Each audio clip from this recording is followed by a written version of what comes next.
There are only a few days left to join the Business Edit Group Coaching Program before prices increase on January 1st. If you're a service provider who's feeling overwhelmed, overworked, and underpaid, don't let another year go by staying stuck.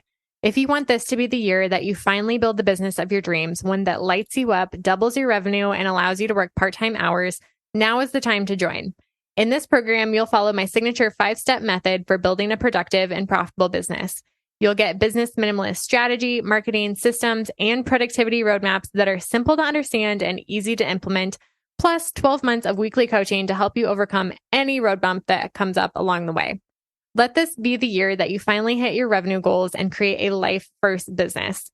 Join me inside the Business Edit at www.jadeboyd.co/coaching and get my step-by-step blueprint with everything you need to build your dream business in 2024. Again, the early sign-up pricing ends on December 31st, and the program will officially kick off on January 2nd. So don't wait. If this sounds appealing to you, but you're not sure if it's the right fit, feel free to DM me on Instagram and we can chat. My only goal here is to help you make the right decision for you and your business. And you can find me on Instagram at jadeboyd.co. Now back to the show. Before we dive into today's episode, make sure you head to the show notes and download the workbook that goes along with this episode. It includes a lot of the ideas that I'm going to mention in this podcast, as well as some space for you to brainstorm your own ideas if this topic helps you come up with a unique way to celebrate your individual success and wins this year. So head on over to www.jadeboyd.co/celebrate or use the link in the show notes to download your free guide today. Welcome to the Business Minimalist Podcast, a podcast about redefining productivity for the modern woman in business and finding ways to work smarter, not harder, in business and life. I'm your host, Jade Boyd. I'm an MBA, business strategist, and mentor who helps overwhelmed business owners simplify and scale their service-based businesses with strategy and systems. On this podcast, we'll explore simple ways to earn more while working less. If you're ready to scale your business, bring order to chaos, ditch the busy work, and make space for what really matters, you've come to the right place. Welcome to the Business Minimalist Podcast. There's this trend that I've been noticing with a lot of my clients, but also, if I'm being honest with myself, over the past few months as we're coming up towards the end of 2022 and kind of planning ahead for what next year is going to look like and what we want to accomplish. I've noticed with my own clients, but also just generally the way that we talk about our businesses on Instagram and other places, that as entrepreneurs, we're very quick to get a win and then immediately move on to the next project without taking the time to reflect on and celebrate and really savor and enjoy the successes that we have in our business. And if you're a business owner, you know that it's hard, and taking the time to enjoy those successes that you do get is so important. What's the point of working so hard if you can't actually take the time to enjoy your success at the end of the week or at the end of the month, or especially at the end of the year? A lot of us started businesses because we want to build that life full of flexibility and freedom, just full of those small moments that you actually get to enjoy and savor. But yet, those times often just don't get the priority on our calendars. It's so easy to get caught up in the more, faster, what's next, instead of actually taking the time to slow down and enjoy what you've already accomplished while working towards what you want. So today I'm going to share 4 fun ways that you can celebrate your success this year, but really any time of the year if you're celebrating successes big and little throughout the year, which I would highly encourage. So again, download the workbook, and if you're not driving or anything, if you're at your desktop or a place where you can print it off, there's a space for you to take notes and brainstorm different ways that you could celebrate your wins at the end of this year, but also throughout the year in 2023. So let's dive right in. So the first way to celebrate your success is to take time to rest intentionally. And I don't remember who actually said this. I've tried to Google it and I can't find the credit for the quote, but I read somewhere that real rest is not disconnecting from life, but truly engaging with it. So oftentimes we think of rest as just like zoning out and scrolling or binging Netflix, doing those things that really disconnect you from your life. You're really just escaping instead of engaging with life. But what I've noticed, and especially since reading this quote, it's just really stuck with me. The times where I feel most rested and recovered are the times where I intentionally connect to my life and do things that help me engage more meaningfully. So, some ways to rest intentionally. First, you could take a real day off. Earlier this summer, my husband has switched jobs twice this year. And after the second time, we had a trip planned to see his sister in California, but he also was going out there for work. So he spent a week in San Francisco. And then we went to his sister's house after that. I came out and joined him for 2 weeks and we spent that time in California. But because he had just started his new job and we already had a trip planned to the Ozarks in August, he had already taken some time off. We didn't take that time off. So we were like kind of on vacation, but also kind of working. So it kind of felt like a vacation, but it also wasn't because we were working during the day because his sister and her husband, they didn't take time off of work. So anyway, it worked out for that trip, but it was not a real day off. And I know that a lot of you do this in your day-to-day lives throughout the year. You take a day off, but then you end up checking your email from your phone, or you're still scrolling Instagram, or you're still doing that project that you really enjoy working on, but it's really still work. Take a real day off and shut your laptop, turn off your phone, delete any apps that are going to tempt you to hop back into work, and take a real day off. So that would be number one.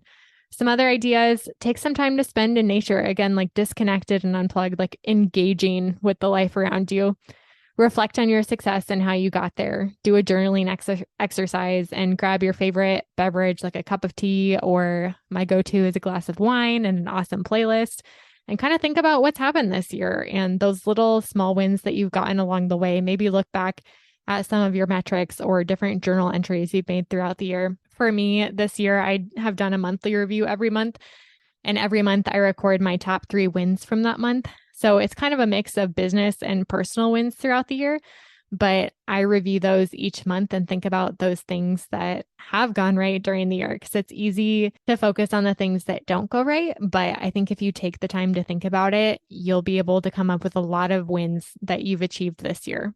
Another idea for rest would be to do a self-care day, whatever that looks like for you. I don't get my nails done, but if you do, that's a great option. Or scheduling your haircut, doing a massage, just taking the time to get some real exercise, going for a long walk.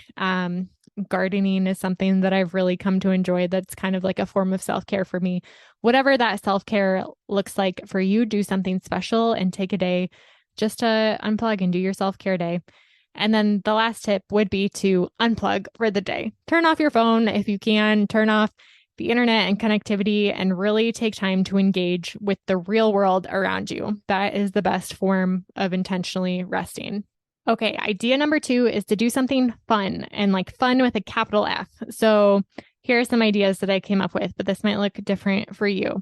First, go on an adventure and visit a new place that you haven't been to before, whether that's like a new restaurant that just opened in your city, or visiting a small town where you live that you've never been to and walking down their main street, taking a day trip to somewhere fun, or even doing like a little road trip around a few different towns and just enjoying the scenery as you're driving around.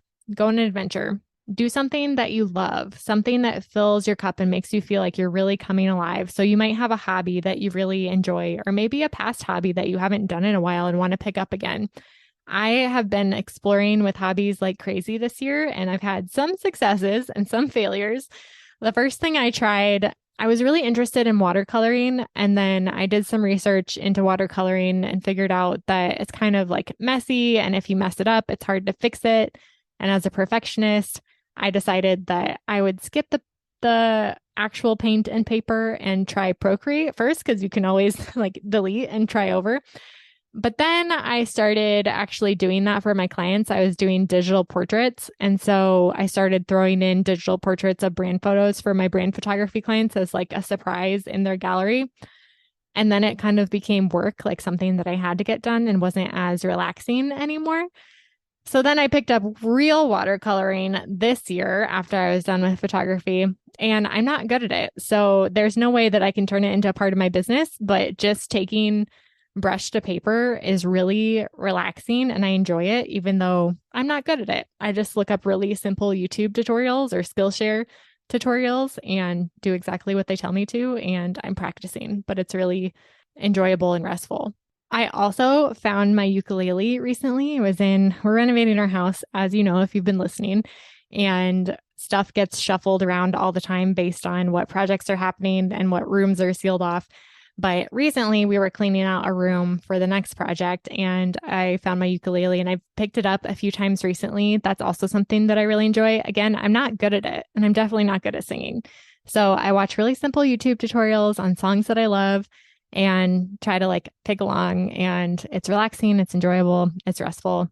I've also done a lot of reading this year and reading in business and productivity books, but also reading on topics that I just really enjoy, like interior design and home organizing and recipe books, fiction books. I read a lot of like mysteries and just all sorts of genres that I really enjoy. That was really big for me this summer, actually. I've kind of built the habit back in and I joined Goodreads and started consolidating all of the books that I want to read that were in random places on Goodreads and kind of track the books that I read this year. And I've almost read 30. So I would call that pretty good for the year. Another thing that I've enjoyed doing this year, ironically, especially traveling to Arizona and California, I brought my backup camera both times, and I've started to really enjoy taking photos of just everyday life for fun. Not for clients, not because I have to, just because I want to, and just finding beauty in the places that I walk and see every day around our neighborhood or taking my camera on vacation.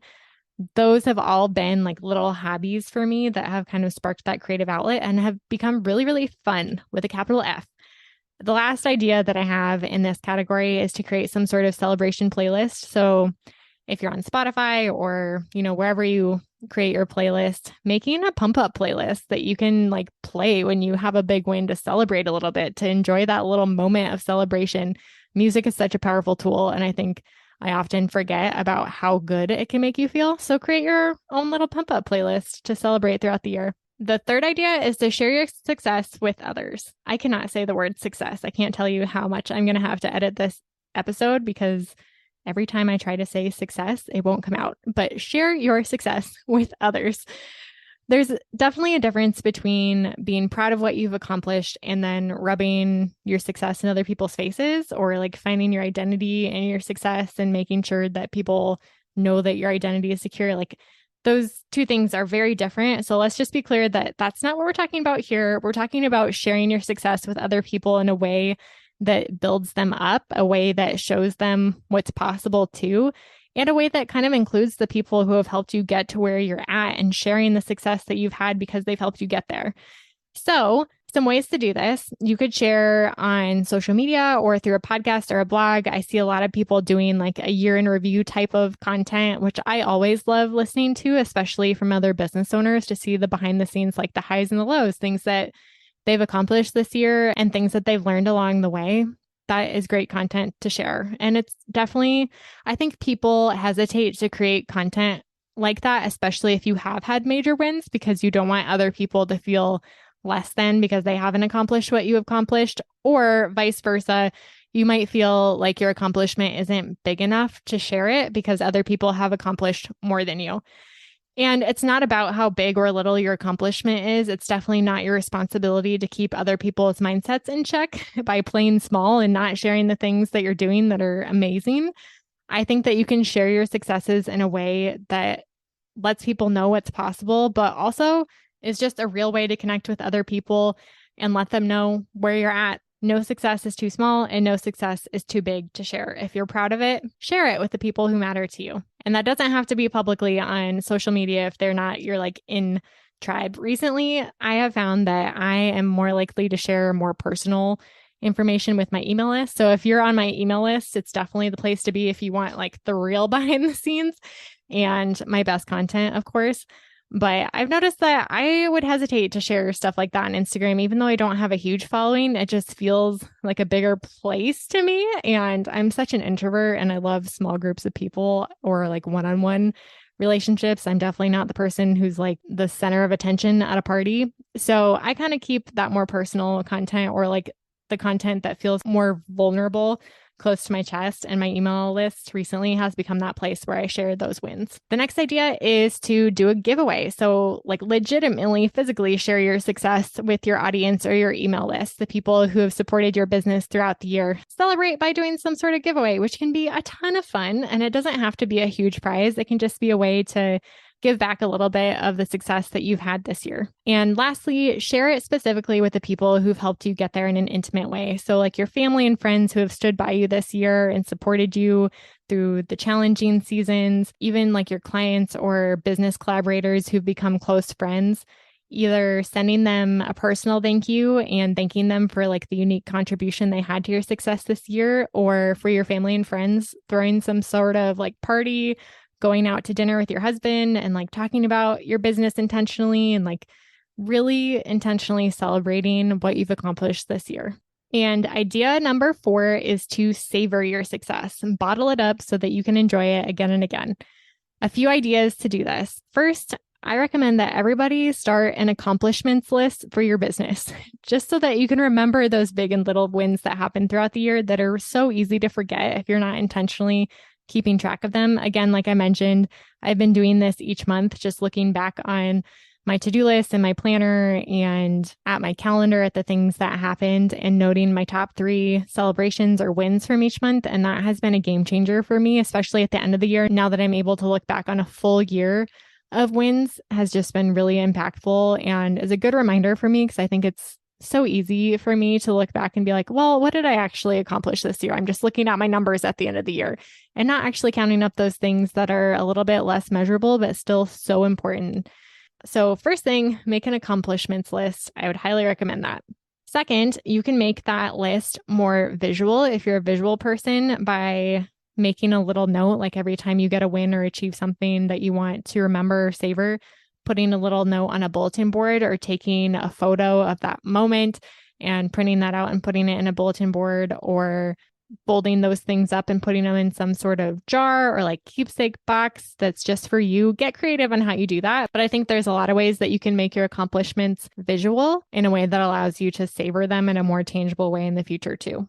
Another idea for making it visual, I was just thinking of a lot of like brick and mortar business owners. They will frame their first dollar that they ever made.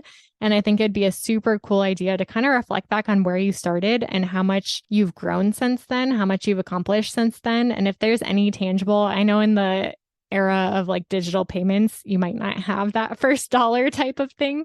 But even looking back on what was that first client that you had and just savoring that a little bit and thinking about how far you've come. For me, I think my first payment was like a $50 check. And I'm sure my bank has like a photo of that check. Maybe I should go back and actually print it off as my own little keepsake on how far I've come. So I hope this episode has given you some creative and fun ideas to celebrate your success at the end of the year. I hope that I've convinced you to take some time out of your calendar to really savor and celebrate everything that's happened this year, big or small. And I just want to recap really quickly before we head out. The 4 ways are: 1, rest intentionally; 2, do something fun with a capital F; 3, share your success with others; and 4, find ways to savor your success too. And again, you can download the workbook that has a summary of everything I talked about in this episode, and also some space for you to take your own notes and generate some fun ideas. If you come up with a really fun idea, or if you have a unique routine that you go through each year when it comes to celebrating your successes, reach out to me on Instagram. I would love to hear more about it. You can find me at jadeboyd.co, and I would love to connect and celebrate your wins with you this year. Thanks so much for tuning in today. Thank you so much for listening to this episode of the Business Minimalist Podcast. If you enjoyed today's episode, I'd be so grateful if you'd rate it on iTunes, Spotify, or wherever you're listening today. Your rating and review will help more small business owners discover helpful episodes each week. Don't forget to check out the show notes for the tools and resources mentioned in today's episode, because good ideas don't grow businesses, action does. And if you want more business minimalist tips and resources, head on over to Instagram and follow me at jadeboyd.co. I'd love to hear what you took away from today's episode. I'll see you next time on the Business Minimalist Podcast.